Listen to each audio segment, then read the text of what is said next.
Thanks for watching. Don't forget to like, comment, share and subscribe to Mufti Tariq Masood, famous scholar. آج لوگ چھوٹی چھوٹی باتوں پہ زبان سے کلمہ کفر نکال دیتے ہیں اور وہ سمجھتے ہیں کہ اس سے ہوگا کیا. ہمارے ہاں جو لبرل گھرانے میں پیدا ہونے والے بچے ہیں نا, ان کو ذرا سی ٹینشن ہو تو فوراً اللہ کو برا بلا معاذ اللہ کہنا شروع کر دیتے. میں ایسے اللہ کو مانتا ہی نہیں ہوں. ایک خاتون کے میاں نے کہیں دوسری شادی کی بات کی, ان کی وہ کہہ رہی, میں اس خاتون نے فوراً کہہ دیا کہ میں ایسے اسلام کو ہی نہیں مانتی جو مرد کو اجازت دیتا ہے دوسری شادی. تو بھائی آپ کسی اور طرح سے لڑ لو اس سے, آپ اس کو نہیں کرنے دو, اس سے تھوڑی کفر ہے. تو عورت کی فطرت ہے, نہ کرنے دو اس کو. بولے بھائی مجھے بہت تکلیف ہوتی ہے, میں نہیں برداشت کر سکتی. وہ فرض تھوڑی ہے کرنا, اجازت دی ہے نا. اسلام نے گن پوائنٹ پہ تھوڑی کہا کہ لازمی کرو. وہ تو میں گن پوائنٹ لے کے بیٹھا ہوں, بندوقیں یہاں پہ ٹھا کرو, ٹھیک ہے نا. وہ تو میرا ہیڈیک ہے نا, وہ اسلام کا تھوڑی ہے.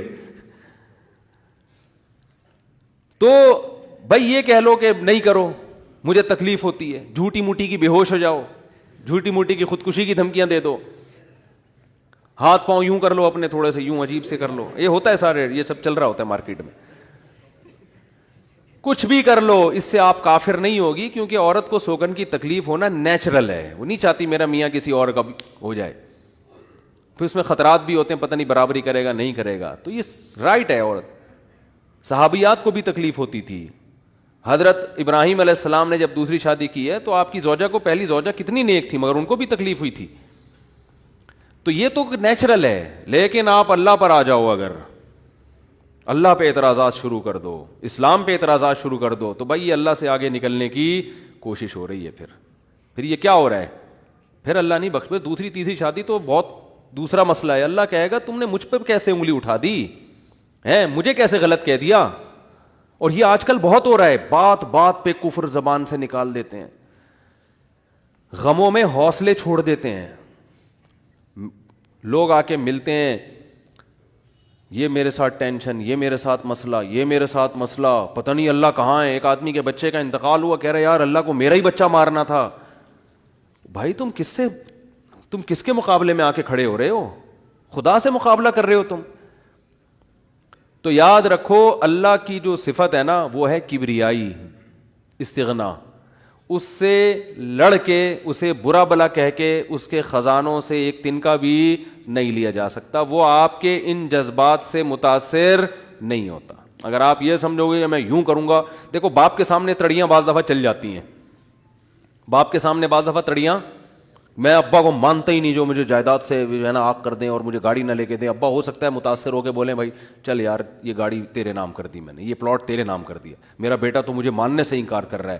لیکن اللہ کا اصول جو قرآن اور سنت سے پتہ چلتا ہے, جو آسمانی کتابوں سے پتہ چلتا ہے, وہ اصول یہ ہے کہ آج تک کسی نے اللہ کے خزانے سے اللہ کو معاذ اللہ برا بلا کہہ کے, اللہ پہ اعتراضات کر کے, اسلام کو برا بلا کہہ کے, اللہ کے پیغمبروں کو برا بلا کہہ کے, اس طرح سے واویلا کر کے, اگر آپ یہ سمجھتے ہو کہ اللہ کو آپ پہ ترس آ جائے گا کہ ہائے بیچارہ بہت ہی مجبور ہے, تو یہ دماغ سے ہمیشہ کے لیے نکال دو. اس سے بڑی سزا میں اللہ آپ کو ڈالے گا, اس سے بڑی سزا, اور وہ جہنم کی آگ. یہ تو کچھ بھی نہیں ہے.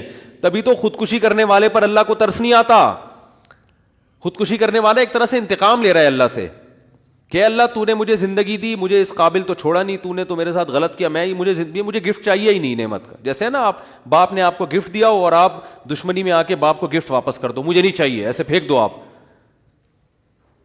تو ہو سکتا ہے باپ کا یہ اصول ہو, وہ پھر بھی وہ کہے نہیں میرا بیٹا ایسا نہیں. لیکن اللہ کا اصول نہیں ہے, اللہ کا یہ اصول نہیں ہے. اللہ کہے گا بھائی تو کیا سمجھتا ہے, میں تجھے اور آگ میں ڈالوں گا. تو دنیا کی ٹینشنوں سے تو چاہتا تھا یہ ناکام عشق ہو گیا, عشق ناکام ہو گیا, اور یہ ہو گیا تیرے ساتھ, اور یہ ہو گیا, اور تو جاب لیس ہو گیا, اور گھر سے مہنگائی اور غربت کے تانے پڑ رہے ہیں تیرے کو, اور بے روزگاری کے تانے مل رہے ہیں, اور معاشرے میں تیری عزت نہیں ہو رہی, اور اب آ کے تو کیا کر رہا ہے, خودکشی کر رہا ہے. تو یہ سمجھ لے گا کہ میں تیرے پہ ترس کھا کے تجھے چھوڑ دوں گا. ایسا نہیں ہے.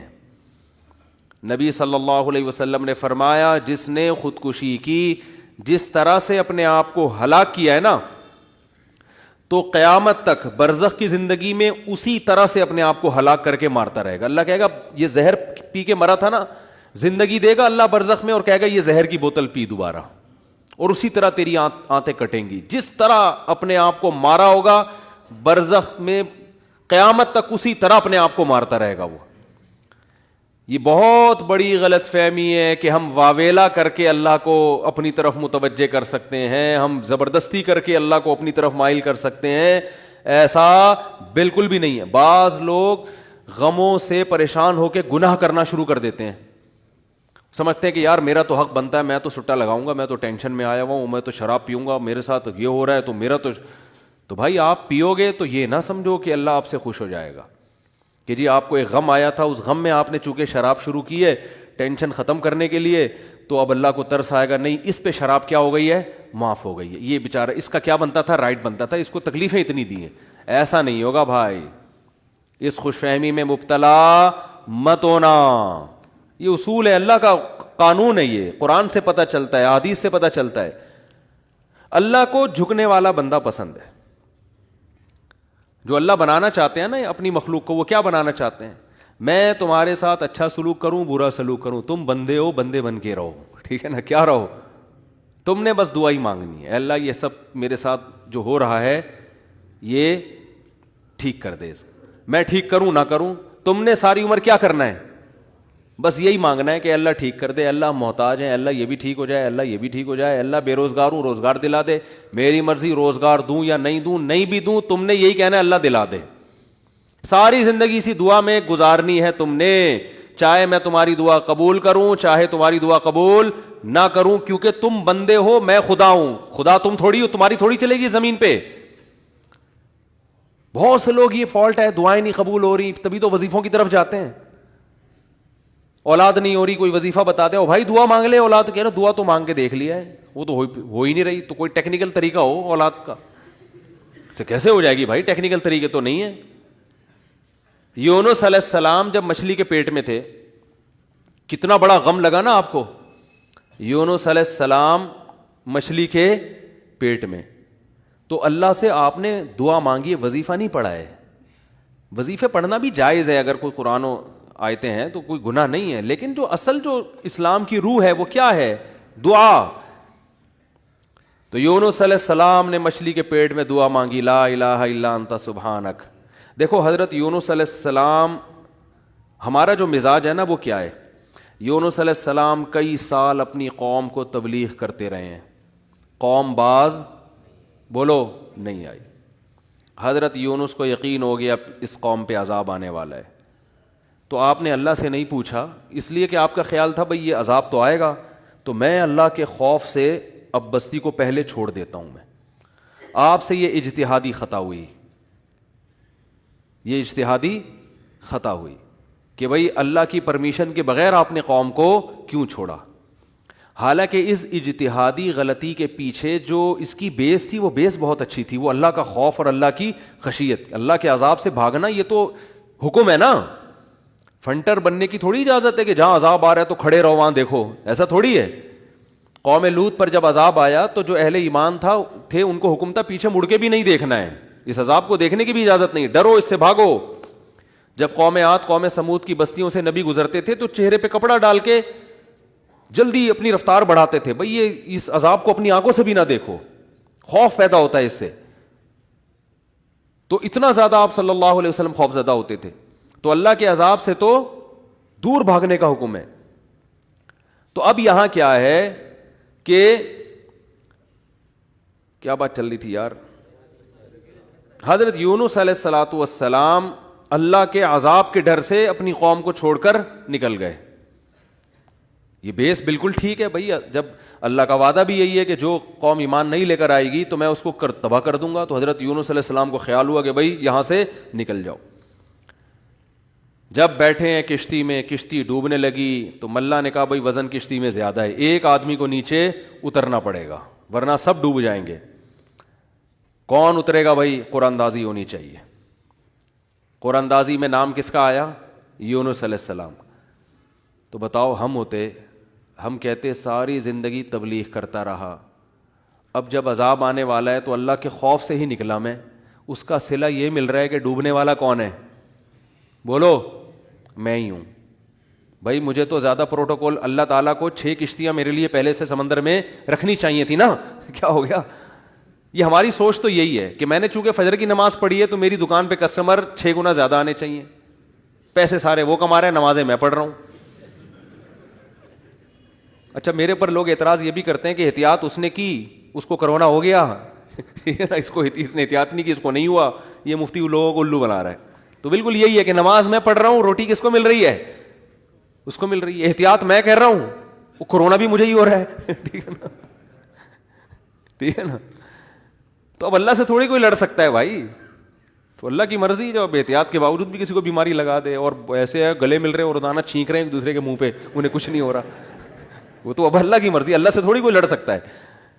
لیکن ہم تو ظاہر کے مکلف ہیں نا, ہم تو اسباب کے مکلف ہیں, تو اس لیے حکم دیا جاتا ہے احتیاط کا. تو خیر, جب تک کرونا ختم نہیں ہوگا ہم بھی آپ کا پیچھا نہیں چھوڑیں گے, یہ ذہن میں رکھو آپ.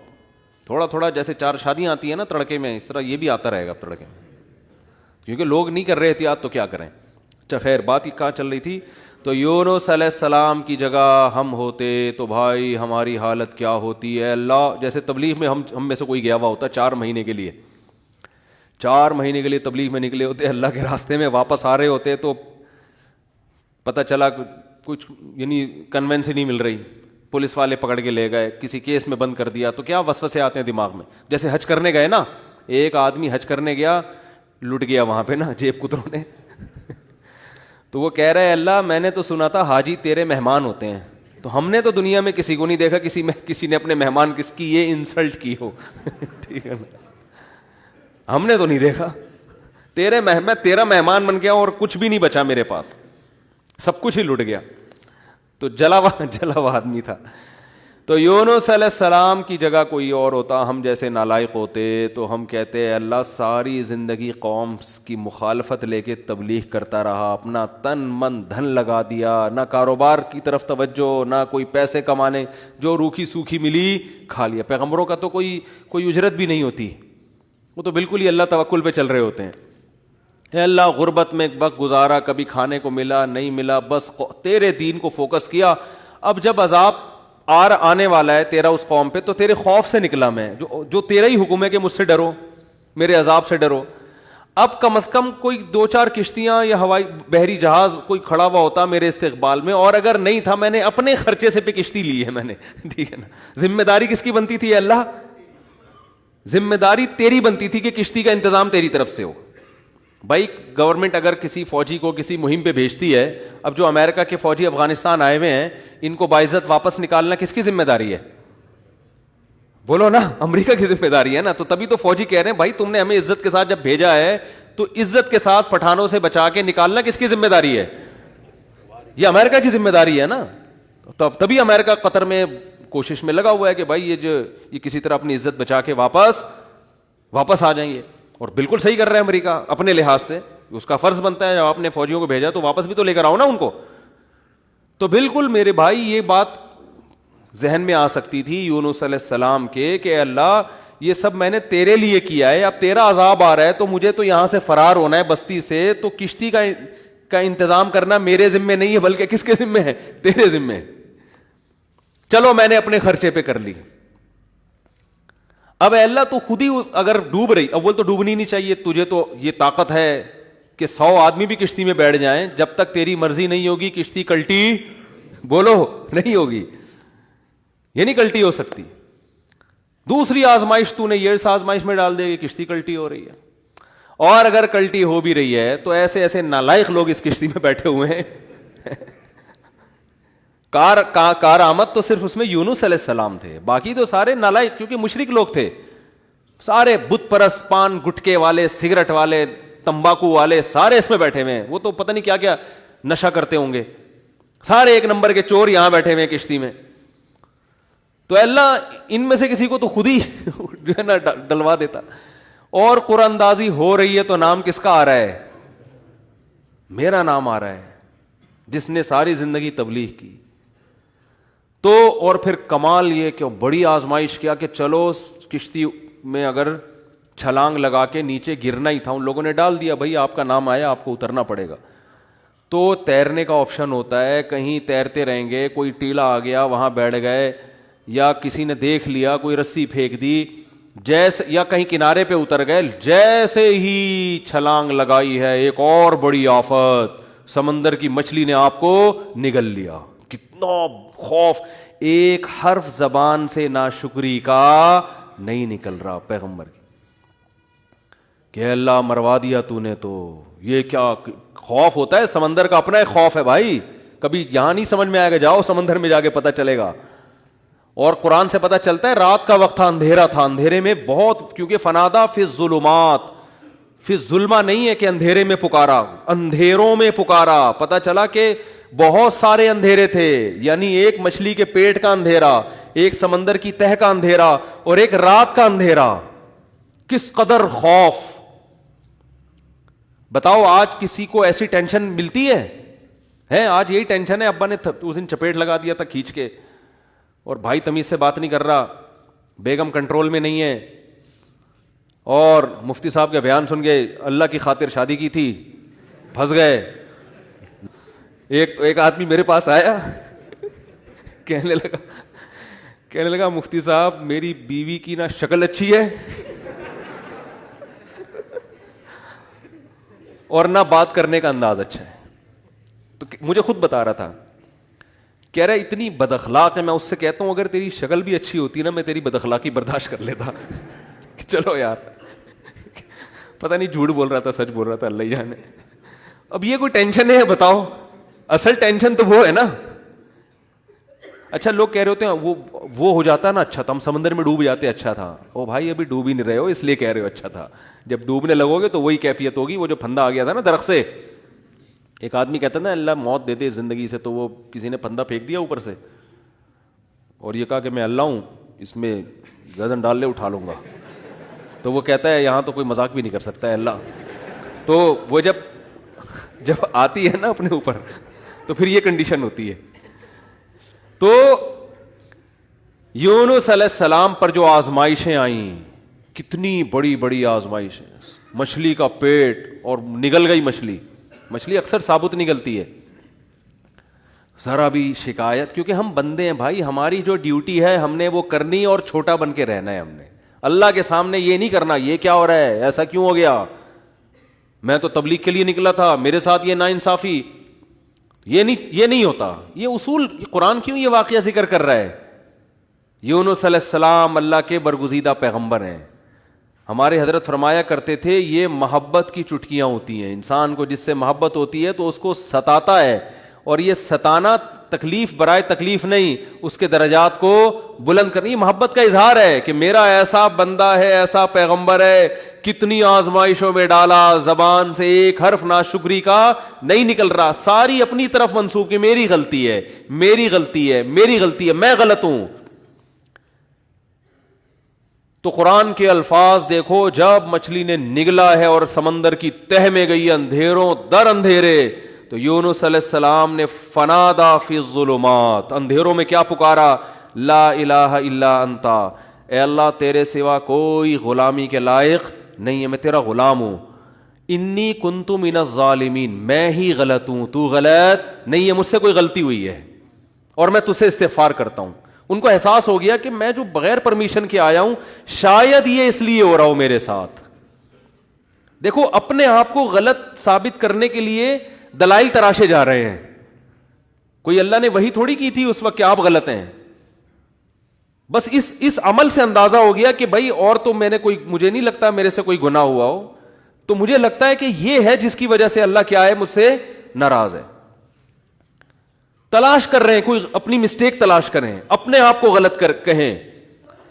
تو لا الہ الا انتا سبحانک, اے اللہ تو ہر عیب سے پاک ہے. کیا مطلب, تو میرے ساتھ غلط نہیں کر سکتا, یہ میرا ہی کوئی عمل ہے جس کی وجہ سے ایسا ہو رہا ہے, تو تھوڑی غلط ہے, تو ہر عیب سے پاک ہے, تو ظالم تھوڑی ہے, میری غلطی ہے, میں غلط ہوں. کیا اللہ کے رحمت کے خزانے حرکت میں آتے ہیں. فَالْتَقَمَهُ الْحُوتُ وَهُوَ مُلِيمٌ, قرآن کہہ رہا ہے مچھلی نے نگلا اس حال میں کہ یونس علیہ السلام اپنے آپ کو ملامت کر رہے تھے. جب مچھلی کی نگل رہی تھی اس وقت بھی اپنے آپ کو ملامت کر رہے ہیں, اپنے آپ کو برا بلا کہہ رہے ہیں, میں غلط, میں نے غلط کیا. تو جب مچھلی کے پیٹ میں جا کے توبہ استغفار کی ہے تو اللہ کی صفت استغنا دیکھو. اللہ فرماتے ہیں لولا انہ کان من المسبحین, اگر یونس اپنی غلطی کا اعتراف نہ کرتے للبث فی البطن الی یوم یبعث فی بطنہ الی یوم یبعثون, قیامت تک اسی کے پیٹ میں رہتے, وہ نہیں نکلتے.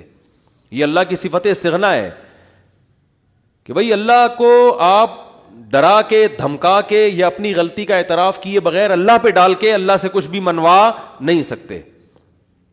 اللہ کہتے ہیں ہمیشہ رہتے, لیکن اللہ کو پتا تھا نہیں ہے ایسا, وہ تو آزمایا. پیغمبر تو گناہ نہیں کر سکتے نا, تو یہ تو اللہ آزما رہے ہیں دنیا کو دکھانے کے لیے کہ میرے نیک بندے ایسے ہوتے ہیں. تو اللہ فرماتے ہیں کہ فَأَنبَذْنَاهُ بِالْعَرَاءِ, ہم نے ایک میدان میں ان کو, جب انہوں نے توبہ استغفار کی ہے تو اللہ نے مچھلی کو حکم دیا ان کو نگل دے باہر, اور وہ مچھلی نے وہ آپ کو ساحل سمندر پہ ڈالا ہے. اب اللہ کی رحمت کے خزانے, سمندر کے ساحل پر کچھ بھی نہیں تھا. اللہ فرماتے ہیں وہاں اپنی قدرت سے ہم نے درخت پیدا کر دیا جو ان کو کیا دے گا, چھاؤں. اب معجزے ہو رہے ہیں کہ نہیں ہو رہے بھئی؟ اللہ آزمایا, اللہ نے کہا آزمائش میں پورا اترا یہ بندہ, میرے یہ نیک بندے آزمائش میں پورے اترے ہیں. اور اللہ نے اپنی قدرت سے درخت پیدا کر دیا اور حکم دیا جاؤ اپنی قوم کے پاس واپس جاؤ. قوم سے عذاب ٹل گیا. ہوا یہ تھا کہ جب یونس علیہ السلام کو یقین ہو گیا عذاب آ رہا ہے, تو یونس علیہ السلام جیسے ہی نکلے, وہ قوم تھی ہوشیار, اس کو اندازہ ہو گیا کہ بھائی یہ جب تک ہم میں تھے تو عذاب کا چانس نہیں تھا, یہ گئے ہیں تو اب واقعی آئے گا. تو عذاب دیکھے بغیر انہوں نے توبہ تائب شروع کر دی, تو اللہ نے وہ عذاب آنے والا ان سے کیا کر دیا, ٹال دیا. وہ ہے اللہ کی رحمت اللہ کے غضب پہ کیا رہتی ہے, بولتے کیوں نہیں بھائی, غالب. تو یہ واقعہ بھی ثابت ہو گیا, رحمت ہمیشہ گراف اللہ کا اوپر رہتا. ہاں عذاب دیکھ لیتے اور مذاق اڑاتے, جیسے قوم عاد نے مذاق اڑایا. فلما رأوه عارضا مستقبل اودیتہم, جب انہوں نے بادلوں کو اپنی طرف آتے ہوئے دیکھا, پیغمبر بتا رہے ہیں کہ یہ عذاب ہے, تو کہہ رہے ہیں ھذا عارض ممطرنا, کوئی عذاب نہیں ہے بھائی, بادل تو آتے ہیں برستے بھی ہیں, کوئی نارمل. وہ تو آخری دم تک ڈٹے ہوئے تھے. اب کیونکہ اللہ کی صفت غضب بھی ہے, رحمت غالب تو رہتی ہے, لیکن ایسا نہیں ہے کہ غضب ختم ہی ہو گیا ہے. پھر اللہ نے عذاب بھیجا اس قوم پہ. 7 دن 8 راتیں تیز ہوائیں چلی ہیں, 8 دن 7 راتیں, اور ایسا اٹھا کے اس قوم کو پٹخائے کہ اللہ فرماتے ہیں کہ انہم اعجاز نخل خاویہ. 1 ہفتے کے بعد ایسا لگ رہا تھا کھجور کے تنے ہیں جو اوندھے پڑے ہوئے ہیں, بڑے بڑے قداور لوگ تھے وہ. اللہ نے تو اس لیے میرے بھائی جب کوئی غم آئے پریشانی آئے تو واویلا نہ مچایا کرو, رونے دھونے کی اجازت ہے.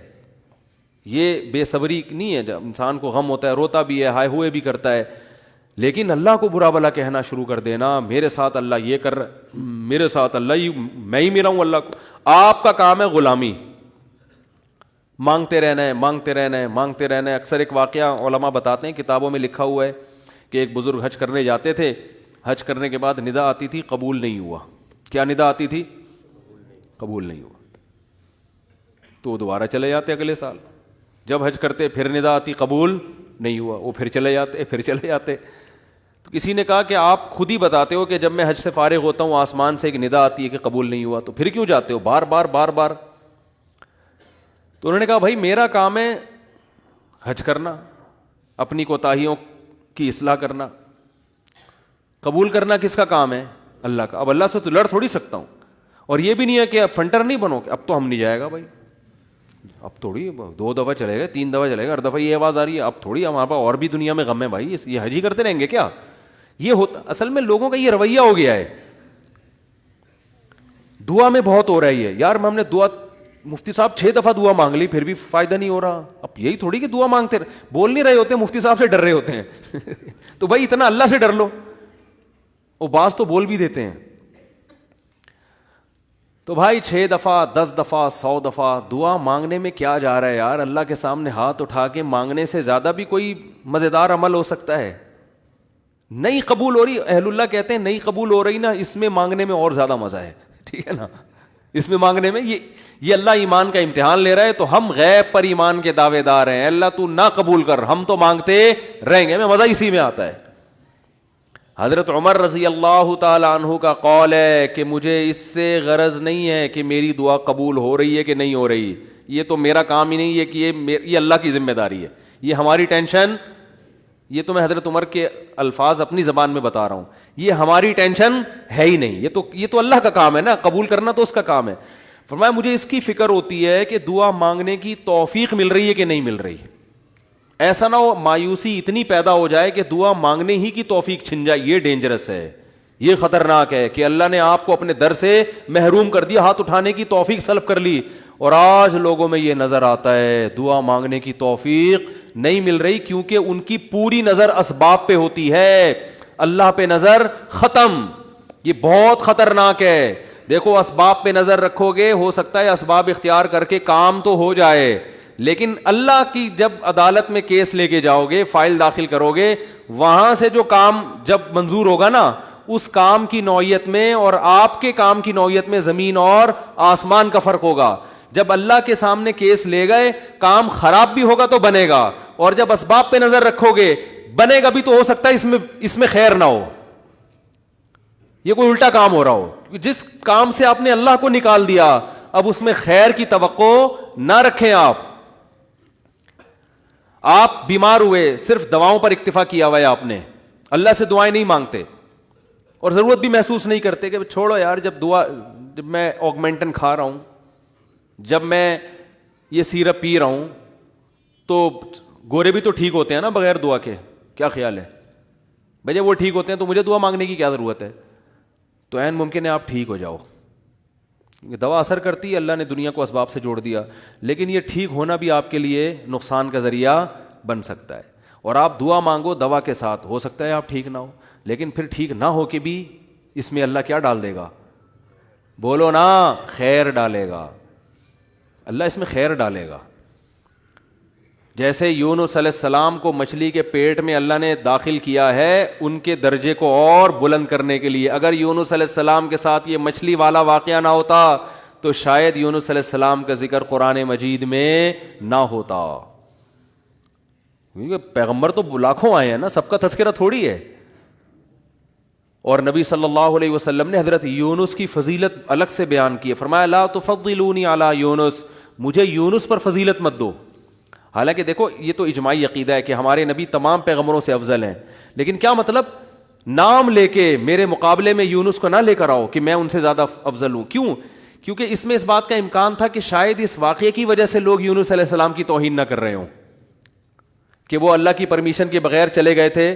تو کہیں اس واقعے کو بنیاد بنا کے لوگ ایسا نہ ہو کہ کہیں کہ ہمارے نبی تو افضل ہے, یونس علیہ السلام افضل نہیں ہے, کیونکہ ہمارے نبی تو بغیر پرمیشن کے کوئی کام نہیں کیا, اور یونس علیہ السلام تو اللہ کی پرمیشن کے بغیر چلے گئے تھے. تو اس لیے نبی نے اس کانسیپٹ کو درست کرنے کے لیے, کلیئر کرنے کے لیے کہ کہیں تمہارے ذہن میں یہ چیز نہ ہو, اس لیے کیا مطلب حدیث کا کہ یونس علیہ السلام کا نام لے کے دونوں کو مجھے ان کے مقابلے میں لا کے کھڑا مت کرو, اور یہ مت کہو کہ محمد صلی اللہ علیہ وسلم حضرت یونس سے افضل ہیں. حالانکہ افضل ہیں, لیکن جہاں بھی حضرت یونس کی توہین کا ذرہ برابر بھی شائبہ نکلتا تھا آپ صلی اللہ علیہ وسلم نے اس سے منع کر دیا. اس لیے کہ آپ صلی اللہ علیہ وسلم جانتے تھے کہ یہ جو کچھ یونس علیہ السلام کے ساتھ ہوا یہ اصل میں آپ کو بلند مرتبہ دینے کے لیے ہوا تھا, اور یہ بتانے کے لیے ہوا تھا کہ اللہ کی صفت استغنا کیا ہے, اور یہ بتانے کے لیے کہ اللہ سے لڑ کے کوئی چیز نہیں لی جا سکتی, اور یہ بتانے کے لیے کہ غموں میں, ٹینشنوں میں, پریشانیوں میں اللہ کے نیک بندوں کا رویہ کیا ہوتا ہے. اور میں آپ کی جنرل نالج کے لیے ایک بات یہ بھی بتا دوں کہ جس کا یہ لائف اسٹائل ہوگا نا وہ ٹینشنوں میں بھی خوش رہے گا. ویسے ہی ٹینشن ختم کر لیتے ہیں اللہ اس سے, کیونکہ وہ ہر ٹینشن کو کس کی طرف سے سمجھ رہا ہے؟ اللہ کی. تو جب اللہ ہمارا ہے اور وہ اپنے بندوں کا اچھا چاہتا ہے تو اس میں ٹینشن دے کے بھی ہماری کیا ہوگی؟ اس میں خیر ہی ہوگی. اس نے یعقوب علیہ السلام سے جو بیٹا چھینا تو یعقوب علیہ السلام کو نوازنے کے لیے چھینا. یوسف علیہ السلام کو جو بچپن میں باپ سے الگ کر دیا مصر کا بادشاہ بنانے کے لیے کیا اس نے, نہ چھنتے نہ بادشاہ بنتے. تو ہمارا کام ہے ہر برائی اپنے کھاتے میں ڈالیں. سمجھ رہے ہو کہ نہیں سمجھ رہے؟ اور ہر اچھائی کس کی طرف منسوب کریں؟ اللہ کی طرف.